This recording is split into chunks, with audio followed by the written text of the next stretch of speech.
Award functions एक number के fraud हैं, आप लोग भी मत देखा करो।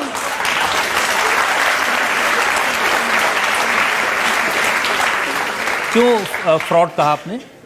एक नंबर के फ्रॉड हैं, सबके सब ग्रुपिज्म होता है इनका। ये लोग जितने भी अवार्ड फंक्शंस के जो भी ऑर्गेनाइजर्स होते हैं, मान लीजिए कोई अवार्ड फंक्शंस के जो भी सीईओज हैं या ऑर्गेनाइजर्स हैं, ये लोग ऑर्गेनाइजर्स को लेते हैं, उनको पैसा देते हैं, तो ऑर्गेनाइजर सोचता है कि पैसा बचाने के चक्कर में मैं किस को अवार्ड के बदले में एक्सचेंज करके परफॉर्मेंस करा लूँ, और ऑर्गेनाइजर ये सोचता है कि मैं सारी साल में अवार्ड जब आता है तभी मैं न्यूज़ में रहता हूँ या तभी मेरे को एक्टर मिलते हैं, तो मेरी जो पैम्परिंग करेगा, मेरे को जो इस टाइम पे थोड़ा सा मस्का लगाएगा, तो वो मेरा जो फेवरेट्स है, ये सब फेवरेटिज्म चलता है वहाँ पे। सब तरह के ये कभी कोई ये बहुत गलत इन्वायरमेंट है ये अवार्ड्स का, मुझे तो नहीं पसंद बिल्कुल भी। तो सिर्फ नेशनल अवार्ड लेने आप जाती हैं? हाँ, नेशनल अवार्ड का मुझे एक तो सबसे अच्छा ये लगता है कि हाँ, नेशनल अवार्ड्स में एक तो कोई टीआरपी का चक्कर नहीं होता कि टीआरपी बढ़ेगी तो परफॉर्मेंस करो, ये वो कुछ नहीं। अगर आप नहीं भी आएंगे, आपको पता है जब मैं किसी अवार्ड फंक्शन में नहीं जाऊं, जो बड़े बड़े अवार्ड फंक्शंस हैं, 50 से 60 लोगों के फ़ोन आते हैं मुझे, वो भी इंडस्ट्री के बिगेस्ट जो भी है 50 से 60 लोग। ऑर्गेनाइजर्स जो हैं, मीडिया हाउसेस जो हैं, धमकाते हैं आपको बैन कर देंगे, ये कर देंगे, वो कर देंगे। इतना क्या हो गया है, आपको क्यों चाहिए कि मैं आऊँ ही आऊँ वहाँ पे? क्योंकि ये सब टीआरपी का चक्कर है। लेकिन नेशनल अवार्ड में आना है तो आओ, नहीं आना है तो नहीं आओ, किसी को कुछ नहीं पड़ी हुई। तो दूरदर्शन पे आता है और इस तरह का कोई टीआरपी का चक्कर नहीं है, तो मुझे जाना अच्छा लगता है। ये एक बोझ नहीं होना चाहिए। अगर मेरे को घर पे कोई काम है, मुझे नहीं जाना है, तो ऐसा नहीं मुझे 50 लोग फोन कर रहे हैं, मुझे परेशान कर दिया है। जो नहीं जाता उसको ज्यादा बुलाते हैं। हाँ, आई थिंक कहीं ना कहीं ये बड़ा ईगो हो गया है कि कंगना अवार्ड फंक्शन में नहीं जाती, अच्छा हुआ नहीं जाती, हमारे में आएगी अब। ये बहुत चल रहा है आजकल। तो दो लोग दोस्ती, लेकिन मेरे अवार्ड फंक्शन में नहीं आ रहे तू। लेकिन यार ये भी तो अवार्ड फंक्शन ही है। तो कभी ऑस्कर मिलेगा तो जाएंगी?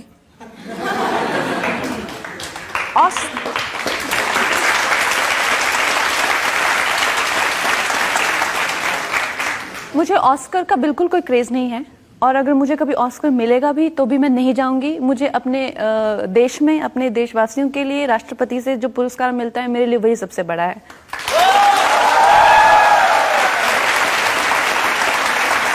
कंगना, आप चाहे डायरेक्टर्स हों चाहे अवार्ड्स हों, सबकी छुट्टी कर रहे हैं। एक ब्रेक के लिए मैं रुक जाता हूं, थोड़ी देर बाद बात करेंगे। एक ब्रेक के लिए रुकते हैं और ब्रेक के बाद कंगना रनौत पर इल्जामात और सवालात का एक और। कंगना, फिल्म इंडस्ट्री के लोग कहते हैं आप हर चीज में आप फिल्म इंडस्ट्री को चैलेंज करती हैं। आप कहते हैं फिल्म इंडस्ट्री सेक्सिस्ट है, लड़कियों को डॉल समझती हैं, ऑब्जेक्ट समझती हैं। आप कहती हैं यहाँ 4 खानदान है, उनका राज चलता है। आप कहते हैं डायरेक्टर्स को अपने काम की समझ नहीं है। तो पानी में रह के मगरमच्छ से बैर।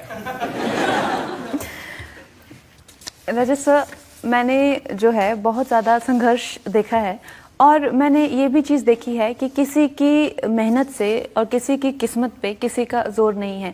लोग आपको ऐसा जताएंगे कि हाँ, हमारे हाथ के अंडर रहो, हमारे पपेट बन के रहो, तभी तुम्हारा अच्छा होगा। ये आप में वहम और डर जगा देते हैं ये लोग, तो आप अपने पैरों पे कभी खड़े ही नहीं हो पाते। तो मुझे तो इंडस्ट्री में, मैं ऐसा नहीं किसी को बदलना चाहती हूँ कि इंडस्ट्री ऐसे चले, कि लोग ऐसा करें, ऐसा पता नहीं क्यों लोगों को लगता है। लेकिन जो मुझे जो रास्ते में मुझे लगता है कि ये गलत हो रहा है या मेरे साथ गलत, तो मैं सिर्फ उसी के खिलाफ। अब करण जौहर इतने बड़े डायरेक्टर हैं, सब डरते हैं उनसे, आपने कह दिया ये मूवी माफिया है। मुझे डर नहीं लगता उनसे।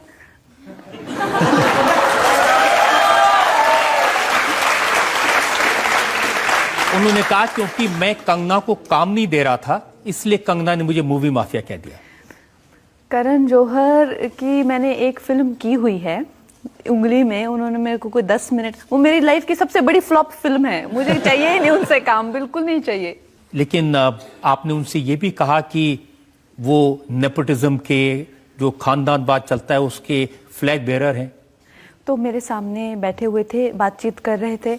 उन्होंने मुझे कहा कि कंगना, तुम अपने में ही रहती हो, कहीं कोई पार्टीज में नहीं जाती, दिखती नहीं हो, अपना ही तुम्हारा मतलब मेरी फैमिली में ही मैं खुश हूँ, तो तुम बड़ी मतलब अपने में ही रहती हो। तो मैंने भी उनकी एक ऑब्जर्वेशन उन्होंने मेरे बारे में बताई, तो मैंने भी कहा कि यार आप लोग लेकिन बहुत एक क्लोज निट सर्कल हो और आप लोग काफ़ी मतलब नेपोटिज्म और ये सब देखने को मिलता है, तो मैंने सोचा हम कुछ ऐसे ही आदान प्रदान कर रहे थे विचारों का, वो तो बिल्कुल ही चढ़ गए बाद में, फिर मुझ पे बहुत ज़्यादा गुस्सा हो गए। आपने कह दिया कि ये 4-5 खानदान है जो फिल्म इंडस्ट्री चलाते हैं। तो ये तो बात सच है। देखिए वो लोग कहते हैं जो खानदान वाले बच्चे होते हैं उनको फिल्म इंडस्ट्री को ऑब्जर्व करने का, उनको डिक्शन का, लैंग्वेज का, हॉर्स राइडिंग का, डांस का, ये सब की ट्रेनिंग मिलती है। उनको क्या होता है कि बचपन से ही ये ट्रेनिंग्स जो है वो चलती है, तो जब वो बड़े होते हैं या ऑडिशन देते हैं तो उनके बाल अच्छे बने होते हैं, अच्छा मेकअप उनको आता है, जर्नलिस्ट ऑलरेडी उनके फ्रेंड होते हैं, उनकी पैम्परिंग करते रहते हैं। तो हाँ, जब उनकी पहली फिल्म आती है, मैं अपनी पहली फिल्म में मेरा अगर आप देखें मेकअप, हेयर जो भी है उस हिसाब से, या अगर फिल्म इंडस्ट्री के बच्चों का देखें जिस तरह से उनको बड़े लेवल पे उनका लॉन्च होता है, तो फ़र्क तो बहुत होता है। लेकिन ये कहना कि वो बेहतर हैं हमसे, ये बहुत गलत है, क्योंकि ऐसा नहीं होता। इंसान का मेकअप या इंसान के हेयर या इंसान की कोई ट्रेनिंग इंसान को बेहतर नहीं बनाती है। उसकी ज़िंदगी, उसका ज़िंदगी देखने का नज़रिया, उसका तजुर्बा, हमारे पास ट्रेनिंग हो चाहे नहीं हो, लेकिन हम लोगों के पास भी नज़रिया है ज़िंदगी का, और आप लोगों से बेहतर है, क्योंकि हम अपनी ज़िंदगी को अपने तरीके से देखते हैं, एक 4 दीवार में बैठकर फिल्मी दुनिया के नज़रिए से नहीं देखते हैं। सो मुझे लगता है कि आर्टिस्ट जो है, आर्ट जो है वो डेमोक्रेटिक है, वो सबका है इंडिया में। तो ऐसा कहना, और ऐसा उन्होंने जो एक वाहियात ब्लॉग लिखा था जिसमें कहा था कि इंडस्ट्री के ही बच्चे सबसे बेस्ट हैं, वही अच्छे दिखते हैं। मैंने 50,000 लड़कियों को ऑडिशन किया और उसमें जो है कोई भी एक भी निकल के नहीं आया। ये वही आता है, बिकॉज आपका नज़रिया है, वो ज़रूरी नहीं है ये सच है, आप ऐसा समझ सकते हैं। अब लेकिन हो सकता है मुझे कोई ऐसा अच्छा लगे जो कि बिल्कुल रॉ हो, जो कि जब मुझे अनुराग बासु ने देखा था, इनफैक्ट मुझे बहुत लोगों ने ऑडिशन में जो है रिजेक्ट भी किया है, बहुत लोगों ने मुझे काम भी नहीं दिया है।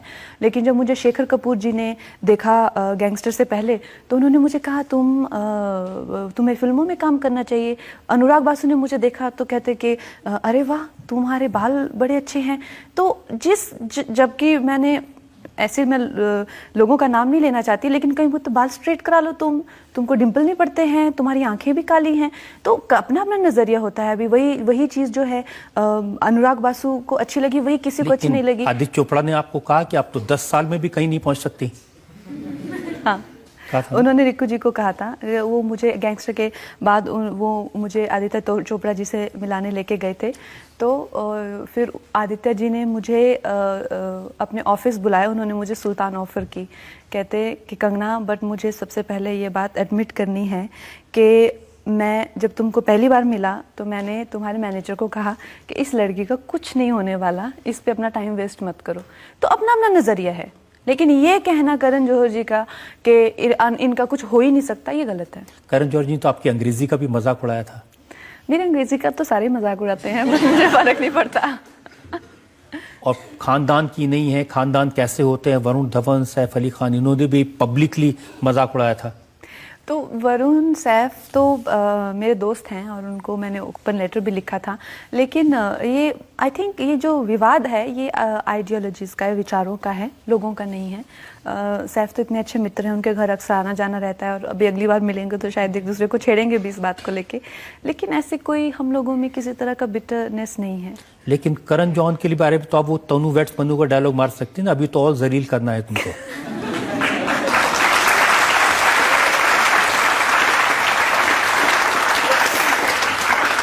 और आप घी डाल रहे हैं उसमें पूरा।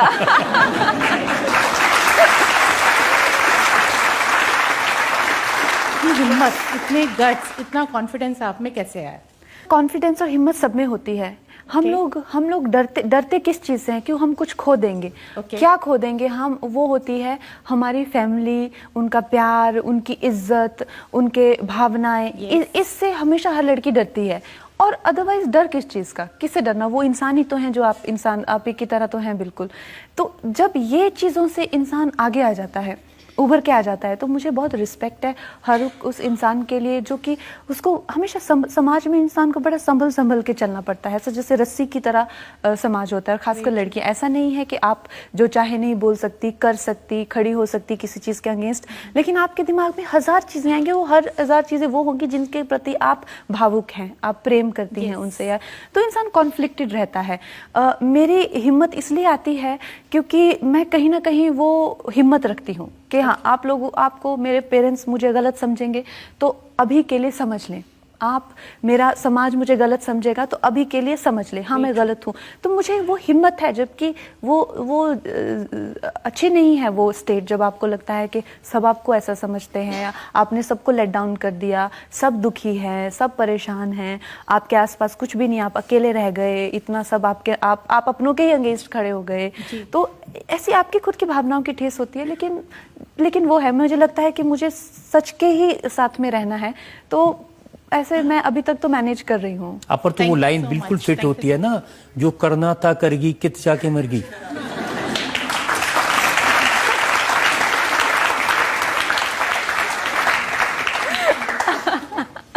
वो मेरे गाने की लाइन है।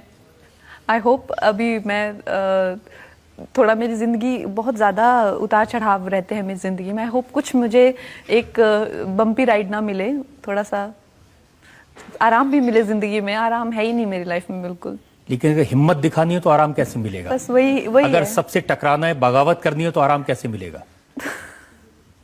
मैंने वैसे जान के तो मैं बगावत नहीं करती, पर मेरे ऐसे जैसे मैंने कहा, रास्ते में अब या तो फिर आप रुक जाएं या तो फिर आप बगावत करें, कुछ मेरे पास ऑप्शन ही नहीं रहता।